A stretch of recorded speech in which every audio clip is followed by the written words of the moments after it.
Yan guys, mega galaw shoutout po sa inyo at welcome to Ali Felcan Vlog. Ayan, sa araw po na ito ay magluluto po tayo ng pakbet. Kasi gusto ko po ng gulay. Kaya magluluto po ako ng pakbet. Kaya lang po hindi ko malagyan ng bagoong. Ayaw po nila ng amoy guys. Yung masarap nating pagkain dyan sa Pilipinas. Bagoong sana masarap. Kasi itong anak ko pag kumakain ito guys, inaamoy muna. Kung may maamoy siyang hindi maganda ay hindi niya kakainin. Alam niyo naman po ang amoy ng bagoong. Kaya guys, magluto tayo ng pakbet na walang bagoong. Ayan. Pasensya nyo na yung pakbet natin dahil hindi Pinoy na pakbet to. Walang bagoong. Nagigisa lang muna tayo. Iba-brown lang natin itong ating garlic. Tapos, lagyan natin yung ating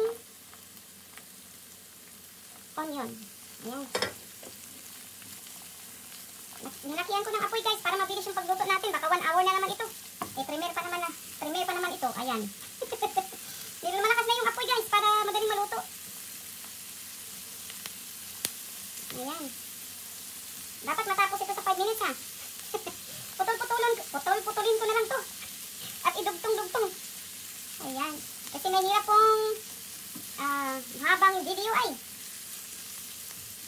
Yung iba ayaw nang pag mahaba yung video guys. Ayan. Gisa muna natin ito ha. Mamaya na yung kamatis. Gisa muna natin itong ating para walang tubig kasi nagtutubig yung kamatis guys. So igigisa ko muna yung chicken ko. Marinated na yan. Ilagay ko na lang sa description. Alam niyo naman siguro guys, Pilipino kayo. Alam niyo kung paano mag-marinate ng chicken. Ayan. So ilagay ko pa rin yung description kasi may mga viewers tayo na mga yung foreign ba? Hindi nakaka-intindi ng ating salita. Kaya lagay ko na lang sa description kung paano mag-marinate ng chicken guys.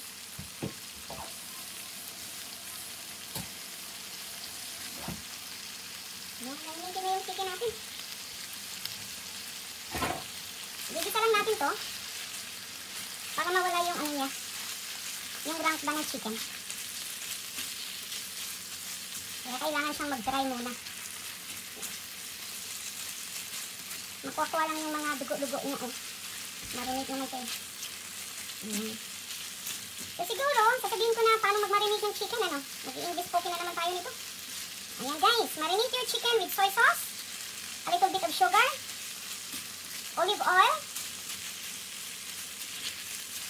Ayan, yan ang marination ng chicken. Lagyan mo na, and also you put black pepper.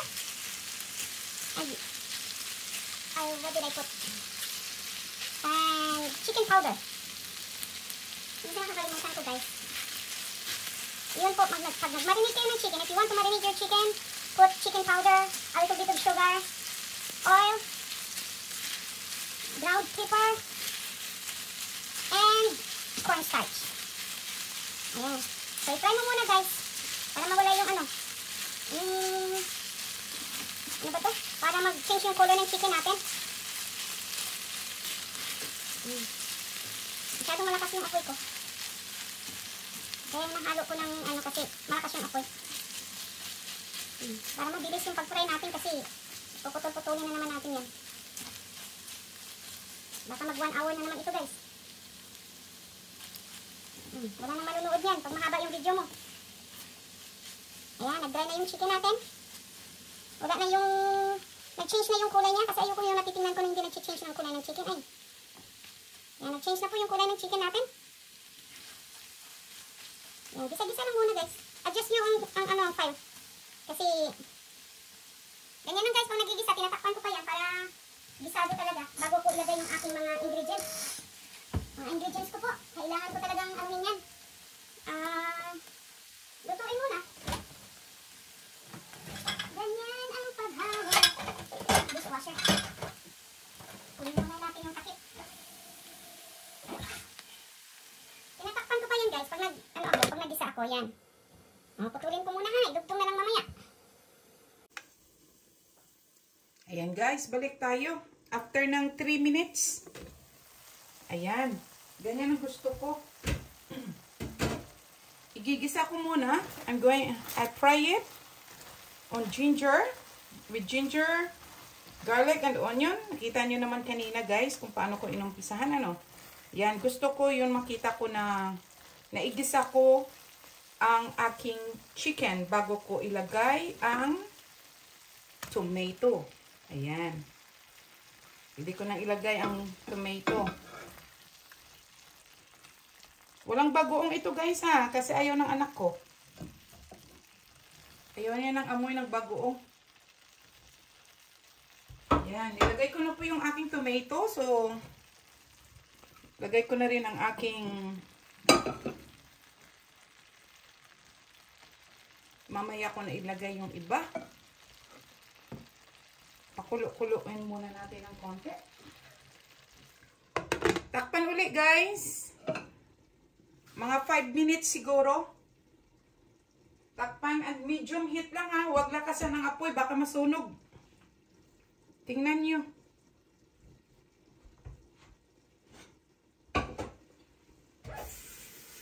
Five minutes. Ilaga mo muna yan ng 5 minutes kasi kailangan pang umano yung lumambot yung kalabasan nyo. Mamaya na natin balikan yan after 5 minutes. Ayan guys, buksan na natin after na ng mga 5 minutes natin. Haluin natin. Pag makita nating malambot na yung ano, yung ating pumpkin, pwede na nating ilagay yung remaining vegetables. Kahit na hindi pa masyadong malambot. Ayan. Pag nag-change na yung kulay, ilalagay natin yung remaining veggies. Ayan.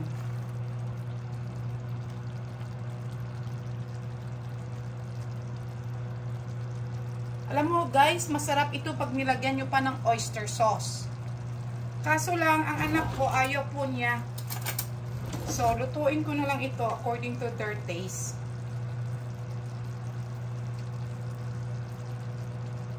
Tinikman ko. So, yun ang lagyan ng konting asukal. Anong asukal ng salt. Mali-mali na naman ako guys. Guys, nakikita nyo hindi ako lagi naglalagay ng maraming tubig. Kasi I let the vegetable juice ang magtutubig sa aking niluluto. Hinahayaan ko yan. Eh, hindi ako naglalagay ng tubig. Alam mo, hindi ako naglagay ng tubig, pero tingnan nyo guys, parang nilagyan ko ng tubig siya. Pero hindi po. Ngayon, ilalagay ko po yung aking beans. Para makain ng anak ko, maliit ang paggayak ko. Kasi pag malaki po, ayaw niya. Pero pag maliit, minsan tinatakpan ko ng kanin para lang makain niya ang greens. Hiniwa ko yung beans ng maliit. Ayan. After dyan, lagay ko yung aking okra. And then, takpan natin ulit. Another 5 minutes. Ayan. Maghintay tayo ng another 5 minutes. Pag naluto na yung vegetables, okay na siya. See you later again. Ayan guys, nagluto din tayo ng bacon. Nag-request yung anak ko. Kaya ang ulam natin ngayon ay bacon tsaka pakbet. Ayan, pakbet kanina yung niluluto natin. Antayin lang natin yun. Ito, niluluto ko pa yung bacon guys. Ayan guys, after 5 minutes, balikan natin yung ating pakbet. At tingnan nyo naman guys.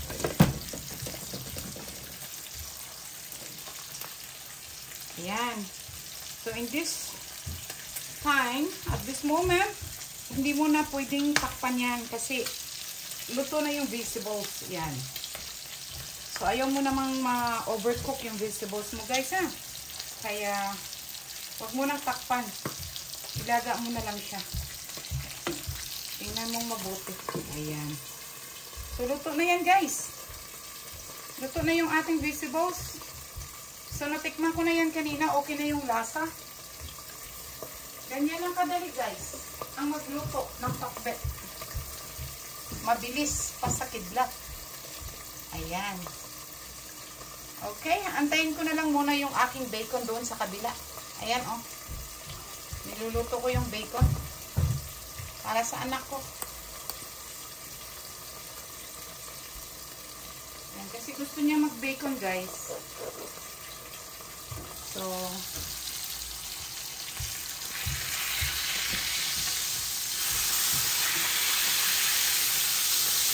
balik pa rin na natin.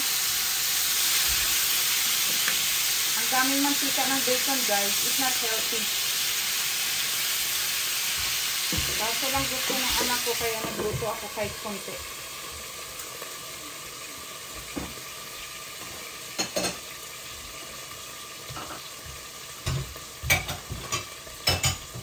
Yan. Kukunin ko yung yung oil niya. Kasi ang daming oil, guys. Yan, guys. So, tingnan yung oil.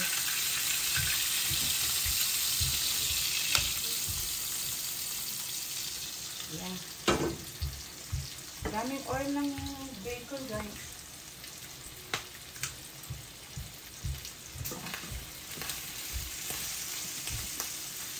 Ang daming oil. So, kinuha ko lang yung oil. Takpan nyo, guys, at huwag masyadong malaki ang fire pag nagluluto kayo ng bacon. Para makuha talaga yung kanyang taba ba, yung oil.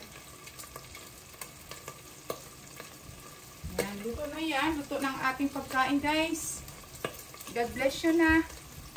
We're almost done with our cooking. And it's time for us to eat lunch. Ayan. Thank you, guys, sa panonood. Thank you so much for supporting Ali Philcan Vlog. Continue to like, share, and subscribe. And comment below. Ayan. Thank you. And God bless you all.